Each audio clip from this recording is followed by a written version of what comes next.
Hey, how you doing? This is RJ. Today I'm going to look at a question which I've seen expressed in many different places in many different ways. But it usually boils down to the following. The question is, can the people who produce comics, can the people who run the comic industry not see that they are destroying their profit base? Can they not see that they are economically destroying their industry? Now, I've looked at this question according to storytelling, according to editing, according to political ideology, according to philosophy, but I've never really looked at it according to economics. And the thing is that when you look at it according to economics, the answer to that question is no. No, they cannot see that they are economically destroying their industry. And it doesn't matter if they have numbers in black and white sitting in front of them that show that month after month and now year after year their products are not selling well and they are losing money. That doesn't matter. There was an instance last year of Sana Amanat at one of the panels of a Comic-Con saying that people are trying to prove that our progressive products shouldn't be out there by looking at the numbers and the sales. And you can't just look at the numbers and the sales. And when I heard her say that, I thought to myself, what is the matter with you, lady? It's sitting there in front of you in black and white. Can you not add 2 and 2 together and come up with 4? But no, she's saying that you can't just look at these numbers and you can't just look at the sales, because our progressive products are actually being successful. And by the way, she was talking about it in terms of some of these books being canceled, and she still thought of them as a success. So you have these people, and they simply cannot see that they are economically destroying their industry. And I would say part of the reason why they can't see this is because of market analysts.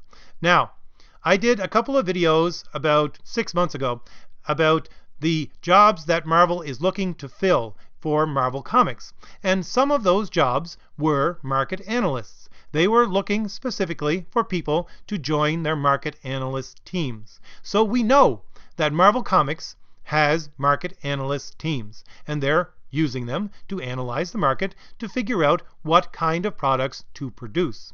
And we further know that if you look at their parent company, who is Disney, Disney has its own market analysts for other branches as well. And a couple of years ago, these market analysts advised Disney that they were looking at social media and they were seeing all of these woke, progressive stories and takes on things being gobbled up, so that Disney should get in on this and start purchasing digital media that was doing the same thing. And Disney did this. They started to gobble up these little companies, kind of like BuzzFeed, and they did this because their market analysts told them that there was a big audience out there for the consumption of the woke, quote-unquote, progressive ideology that they were just pumping out over and over again. Now, by the way, Disney has since lost hundreds of millions of dollars on these companies, and I think I might do a video on that at some time in the future. But the point is that we know that Disney, the parent company, is using its market analysts to look almost exclusively at social media in other parts of the bigger company. And we know that Marvel has market analysts, so it's not a giant leap to assume that Marvel is using its market analysts to look at digital media, and they're seeing the same things that the other market analysts at Disney are seeing, that it appears, and I repeat, it appears from social media and from the internet that there are a massive amount of people out there looking for these woke products. And if this is indeed the case, which I assert that it is, it would explain the mindset that they have over at Marvel Comics. Because the mindset is, if we build it, they will come. I have heard this expressed many times on several different podcasts and statements that Marvel has put out. They firmly believe that there is a massive audience out there, an untapped audience that is just waiting for them to be connected with Marvel and their woke product, their progressive product, and once they make that connection, their comics are going to start selling like hotcakes. And so their mindset is that this small little economic downturn that comics have been taking over the last couple of years, yeah, as soon as they connect to that massive woke audience out there, that whole thing is just going to reverse, and they're going to be selling comics better than ever. And all they have to do is make sure that they keep on putting out these progressive woke products that they are putting out right now. So to get into the nuts and bolts of why they think this way, I'm going to have to look at economics itself for a minute or two. Now, I know that's a little bit dry, but I'll try to get through it with speed. So, a long time ago, when the earth was green, and if anybody can get that reference, kudos to you. But seriously, a long time ago, when I was in university, the prevalent economic idea was that people spent their money according to rational self-interest. People said to themselves, look, I only have a small amount of money, therefore I'm going to rationally calculate how much I can get for this small amount of money and get as much as possible, and therefore I'm going to spend my money according to rational self-interest. And since this was the prevalent idea in economics and in sales, people who produced products took their cue from that and started to produce products that were based upon this idea. They said to themselves, look, if sales are based upon people purchasing through rational self-interest, let's make products that appeal to that rational self-interest, and let's sell those products, let's advertise those products according to rational self-interest. And that's what they did. And this works for any product, but I would say that this would apply very heavily to a product that is based upon a story. Because you can take all of those elements. You can take all of those parts of the brain that are engaged within rational self-interest and engage the same things within your story itself in order to try to connect your audience with the product in a rational self-interest kind of way. And when I was in university, I was very much attracted to this idea. I was reading people like E.R. Dodds and his economic theory of democracy, and everything was reducible to a small little equation that worked out beautifully. 1 + 1 = 2, and 2 + 2 = 4, and everything, democracy itself and governments themselves, could be reduced to these little economic theories that were based upon the idea of rational self-interest. And I'm sure it comes as no surprise to anybody who listens to my channel, these attracted me very, very much. However, since that time, there has been a massive change within the ideas about economics and how people spend their money. Because there was a bright fellow who came along and said, well, look, let's put this idea to the test. Let's take this idea of rational self-interest and we'll take the data of people's spending and we'll try to prove that it's true. And he actually proved quite the opposite. He proved from his data that people actually don't act in a rational self-interest way when they purchase products. They actually act in a very irrational and a very emotional way when they purchase products. Now, whether or not this was always the case, or whether or not this became the case over time, well, that's a separate argument. But he showed that currently there is enough evidence to prove that people act in an emotional way when they buy. And he had the data to back it up, and his ideas gained significant traction. If I remember correctly, he won a Nobel Prize in economics. And so there was a sea change in the economic theory. It went almost entirely in the other direction. It went from people act in a rational self-interest way in using their money to purchase products to the idea that people purchase products as emotional buyers. And since this became the basis of the prevalent economic theory, people again who produced products said to themselves, well, if people are emotional buyers, then let's produce products that attract them emotionally. And let's sell products, let's advertise in a way that appeals to them emotionally. And that's what they did. And it worked very well. And since we're talking about economics here, I always like to take things and just try to distill them down to a little equation. And the little equation here would be emotions plus product equals profit. And as I said, this worked out spectacularly well for a lot of companies. And by the way, Disney is the master of this, and was the master of this long before this guy came out with his economic theory. They have been doing this for a long, long time. Emotion plus product equals profit. So the question becomes, if Disney has been doing this for so long, and Disney now owns Marvel, why can they not do this with Marvel? Well, the answer is twofold.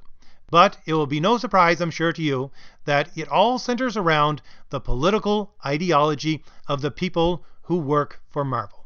Because from top to bottom, from the people who run the company, to the people who produce the stories and the art, to the people who are colorers and letterers, they all have the same political ideology. Or at the very least, are people who agree with that political ideology and simply go along with it. And it is that quote-unquote progressive ideology. Because here's the thing, when you look at these people and their progressive ideology, their way of producing the product of their political ideology and propagating the idea, that is to say, selling the product of their political ideology, it is almost exactly the same as what we've just been talking about economically. It's that little formula of emotions plus product equals profit. In their political ideology way, it would be emotions plus the product of their political ideology equals the sales of converting people to believe their political ideology. And they have been doing that for some time now. Because their entire political ideology is based upon emotion. Their entire political ideology is based upon a rejection of truth itself. They believe there is no fundamental truth to base anything on. And if you get rid of the idea of truth, you get rid of the idea of reason and logic. Because logic was set up by Aristotle in the first pages of Posterior Analytics. He says that this is based upon pre-existent knowledge that your audience assumes to be true. So if you get rid of true, you get rid of logic. And if you look at the way that reason works, it's according to simple apprehension and judgment. Those two steps that lead you to reason, well, simple apprehension is basically saying this is the way this thing is defined according to reality. And then the judgment part is saying, and it is true. Now that's not the exact terminology, but that is basically what it says, that this thing is true. So if you get rid of truth, you get rid of reason and logic. So if they get rid of reason and logic in their ideology, then how do they hold it together and how do they sell it to people? Well, of course, they construct it and hold it together and sell it purely through emotion. So again, the question has to be asked that if they are using the same formula of emotion plus product equals profit, as they are in the economic terms, then why in the world can they not sell the product of comic books? And, as I said, the answer is within their political ideology itself.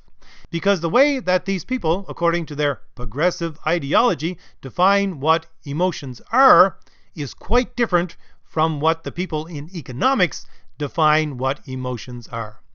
Because the progressive ideology only accepts some emotions as being valid.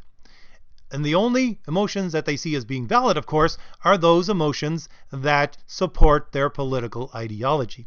Any other emotions that aren't in support of their political ideology are completely invalidated by them. If you try to express an emotion and say, according to my emotion, I don't like your political ideology, they're going to label you a racist, a bigot, a hater, any or all of these things. Because, of course, your emotion is not valid. Only those emotions which support their political ideology are considered valid. But the thing is that when you look at it economically, when you look at the definition of emotions, when you're looking at it purely economically, those economists, they look at all the emotions of all the people and they say, we don't care what they are. They look at them, funny enough, in a disimpassioned way. They say, we don't care what your emotions are. We're just going to analyze and find out what they are, and then we're going to input that data into our equation of emotions plus product equals profit. And it works out for them. And so these people in economics, what they do is they look at emotions according to reality. But the people in the political ideology, in your woke progressive political ideology, they have such a limit on what is valid for an emotion, they're not actually looking at the reality of what emotions are. They're simply looking at the emotions which validate their political ideology. And what more, the second part of this is the fact that you have these market analysts. And these market analysts are looking at social media. And the thing is that social media is not reality either. We all know this. We all know, and we all probably have, expressed emotions on the internet that we would never express in our real lives. And the reason why people do that is because of the anonymity that is on the internet. So your social media and the internet is not reality. But these market analysts are taking it to be reality, and what they are doing is saying to the people who have this woke ideology, look, you are absolutely right. What you are saying are valid emotions is being confirmed by what we see on social media. And they seem to be quite oblivious to the fact that just because you have 1,000 posts that are confirming your woke ideology in this or that venue, it doesn't mean that there are 1,000 people making those statements. It's probably like 5 people making that statements. So no, you don't have 1,000 potential customers out there according to what you're looking at. You have 5 potential customers. And that's it. But these market analysts are taking what they see online and they're saying to Marvel, look, you're absolutely right in what you assume that emotions are and the emotional basis of what people want in their product. Therefore, keep on going. Keep on putting this into your product because it's going to sell, because there's a massive amount of people out there, and we know this from our research on the internet. And so the confirmation bias of the people who run Marvel is just being triggered, and they're saying, look, we're absolutely right. What we assume that emotions are is absolutely correct. And therefore, our calculations of what emotions are and how they should be defined is correct. And once we input it into the little formula of emotions plus product equals profit, it will work out. Of course, it's not working out because their definition of what emotions is not according to reality, and therefore it doesn't work out correctly for them. But they are so assured in everything that they are entering the correct input into this formula that the only conclusion that they can draw is that there is an external factor that is entering into the equation that is stopping them from making profit. And again, this plays right into their political ideology, because in their political ideology, you never look at yourself as a source of the problem. You always point the finger at someone else. You always point the finger at something else. Someone or something else is always the problem. And of course, what is this problem that is stopping them from making that profit? Well, that problem is your racist people out there, your bigoted, misogynistic people out there will just boil it down and say, it's the patriarchy. That's what's stopping them from making money. It's the patriarchy. Because, once again, you have to look at the fact that they firmly believe, to the core of their being, that the data that they are inputting into the equation of emotions plus product equals profit is correct. And since they are making that assumption and they're not coming out with profit on the other side, there must be an external factor that is playing into this equation that is stopping them from making a profit. And that external factor is the collection of racist and bigoted institutions that run all the way through Western civilization that they collectively call the patriarchy. And the really funny thing that this mindset produces is the way that they deal with their product itself when it fails. And we've seen this over the last couple of years when they had a big failing product, because they tried to switch out all of their characters at Marvel. You know, they changed Thor into Jane Foster, they took Falcon and made him Captain America, they took Amadeus Cho and made him Hulk, etc., etc. They took all of these characters, all of these progressive characters, and they put them into the roles of all of these traditional heroes. And it flopped massively. And they said, look, we're going to have to cancel these. And we all cheered and thought, great, they're coming to their senses and they're looking at the sales and they're going to give us actually what we want. But that's not what happened. After they canceled all of those titles, what did they do? Well, they doubled down on their political ideology. And why did they do that? Well, it's because They're producing stories to tell people that the patriarchy is interfering in their life and they have to fight against it. That's what all of their stories say. And if they're producing a product where they're inputting all of the right factors, in their minds, all of the right factors, into the equation of emotions plus product equals profit, and they're not getting profit out the other side, and so it must be the patriarchy that is interfering with them actually making a profit, the fact that they are not doing well, the fact that they are failing to make a profit is actually, in their minds, proving the fact that the patriarchy is out there and that it is interfering with their production of their comics themselves and with their connection with that audience that they know, according to their market analysts, that they know is out there and wants this kind of product.